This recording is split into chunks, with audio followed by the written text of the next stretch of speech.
A gente quase não percebe, mas está sempre lendo. As palavras estão em todo canto, o tempo todo, buscando o nosso olhar.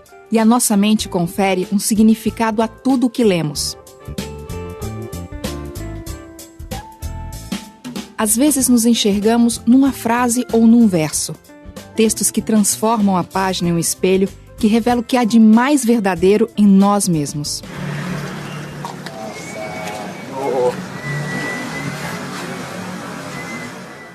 Na realidade, todo leitor é, quando lê, o leitor de si mesmo. Marcel Proust. A leitura é uma das portas para o conhecimento. Quanto mais o leitor estiver preparado, mais fácil será o acesso. Ler é ir ao encontro de algo que está para ser e ninguém sabe ainda o que será. Ítalo Calvino. A leitura pode ser praticada em vários lugares e de formas diferentes. Até boa parte da Idade Média, por volta do século IX, os textos eram escritos para serem escutados em lugares públicos. A grande maioria das pessoas não sabia ler. A alfabetização era um privilégio dos nobres da sociedade e da igreja. Os primeiros textos escritos, eles eram grafados como uma forma de registrar o oral. Então, os textos muitas vezes eram ditados e alguém escrevia. Os textos eram escritos, inclusive, sem separação entre as palavras. Então, as palavras eram grafadas, grudadas umas nas outras, sem pontuação, sem parágrafo, sem coisa alguma. Porque o texto era usado como uma forma de memorizar ou de guardar aquele texto que era normalmente praticado na oralidade, que eram recitados em praças, em encontros, enfim.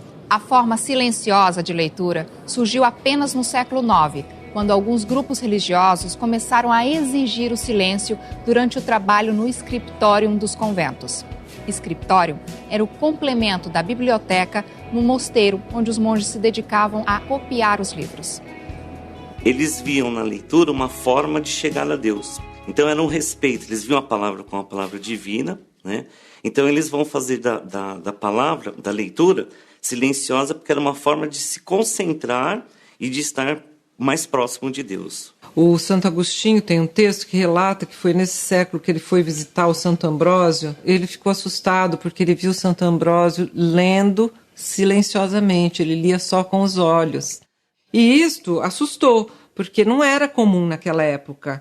As bibliotecas naquela época, os estudiosos que iam à biblioteca tinham que ler em voz alta. Então, era todo mundo lendo em voz alta. Então, devia ser um grande barulho na biblioteca, né? Esse recurso da leitura silenciosa foi uma evolução natural, porque a escrita teve os avanços de gráficos necessários para a gente poder ler hoje o texto sem ter que oralizar.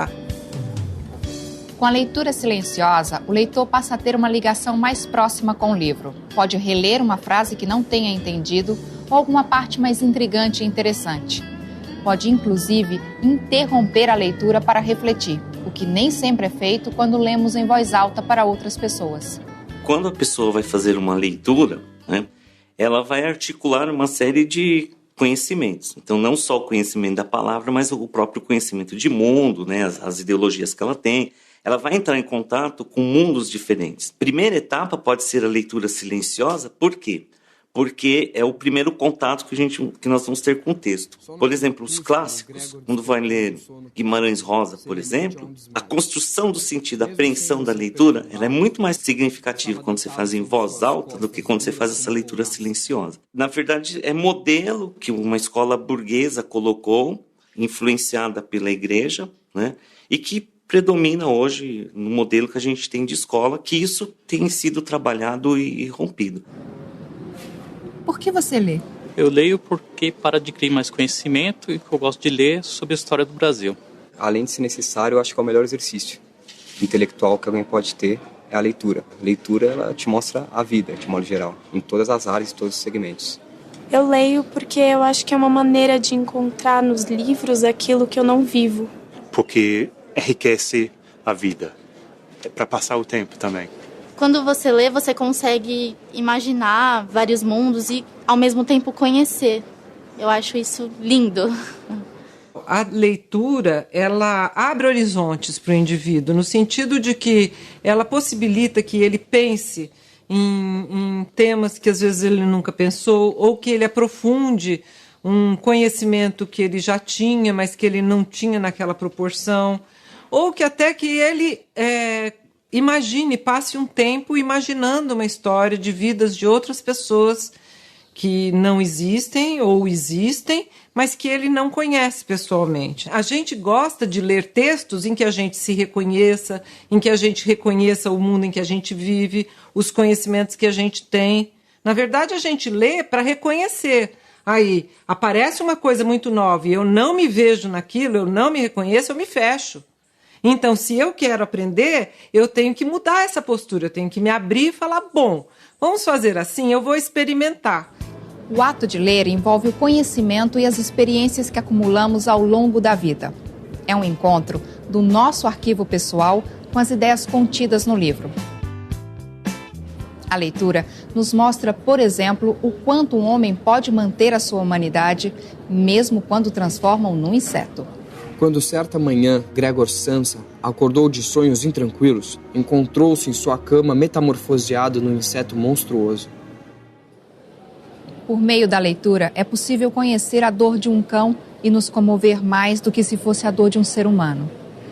Baleia respirava depressa, a boca aberta, os queixos desgovernados, a língua pendente e insensível. Não sabia o que tinha sucedido. Ler nos faz entrar nos pensamentos dos loucos, sem o risco de sermos tomados por sua loucura. Quis ressuscitar a já morta cavalaria andante, e há muitos dias que, tropeçando aqui, caindo ali, tombando aqui e me levantando lá, realizei grande parte do meu desejo, socorrendo viúvas, amparando donzelas e protegendo casadas, órfãos e pupilos. Ofício próprio e natural de cavaleiros andantes. A leitura nos ajuda a entender que não estamos sozinhos nem na solidão. E ele estava ali só com a sua glória e o seu tormento, sem amor, sem confidente, sem amigo. Só como um Deus, ou como um apóstolo em terra ingrata, que não lhe quer ouvir a boa nova. Então, quando a gente pensa nesses clássicos, né, os cânones da literatura, eles acabam passando de tempo em tempo e cada vez tendo força maior, porque ele vai ser uma forma de uma resposta para a própria ontologia, quer dizer, para a própria condição do ser humano. Então, são autores que vão tratar, dentro daquela narrativa, dentro daquela expressão de um eu, ele vai tratar das questões relacionadas à essência do ser humano. Então, independe de eu estar em 2014, 2009, século XVII, século XVIII, né? São angústias da existência humana que fazem parte e sempre farão. A palavra ler vem do latim lego, significa colher, eleger, furtar, roubar, espiar ou espreitar. Observando bem, cada sinônimo revela uma característica diferente para o ato de ler. Quando a gente lê para estudar, que a gente vai ler um texto para compreender as ideias, para colher informações, para a gente levantar dados para uma pesquisa, a gente está estudando, a nossa leitura, ela tem esse foco. Então, eu tenho que me preparar assim. Eu tenho que fazer anotações, eu tenho que descobrir qual é o melhor método para ler esse texto. Essa leitura que a gente faz, digamos, me cai um livro nas mãos, eu não sei do que trata o livro, não sei se eu gosto, se eu não gosto, ou mesmo um jornal. Eu às vezes dou uma folheada, vejo o sumário, quais são os tópicos tratados no livro, leio orelha de livro. Esse tipo de leitura rápida eu pego, eu faço e eu mais ou menos tenho uma ideia do geral do livro ou do jornal. E aí eu posso me decidir o que eu quero ler efetivamente, o que me interessa. Quando você se envolve com o texto, a possibilidade de você dialogar com o texto é muito grande. porque você está envolvido, te interessa aquele texto e você está lendo num processo interativo que vai te envolvendo cada vez mais. E você tem também essa visão crítica de ser uma pessoa autônoma para avaliar os conhecimentos que você está adquirindo, né? Na relação entre ler e roubar, o leitor apropria-se das ideias do autor do texto. Ele, de certa forma, as rouba para construir novos sentidos e significados. O historiador francês Michel de Certeau comparou o leitor a um viajante que percorre terras alheias e tira delas os bens para seu sustento e prazer. Viajante que não precisa de passaporte e visto, pode sair e entrar na hora que bem entender. Alberto Mangel, escritor nascido na Argentina, hoje cidadão canadense, vê os leitores como ladrões na noite que se apropriam das palavras para depois compartilhar experiências novas. Você se sente um ladrão que rouba, colhe os pensamentos do autor? Eu acredito que a partir do momento que você lê um livro, você vai aprendendo as palavras, aprendendo o sentido, a ideia que o autor quer passar com o texto, passar com o livro.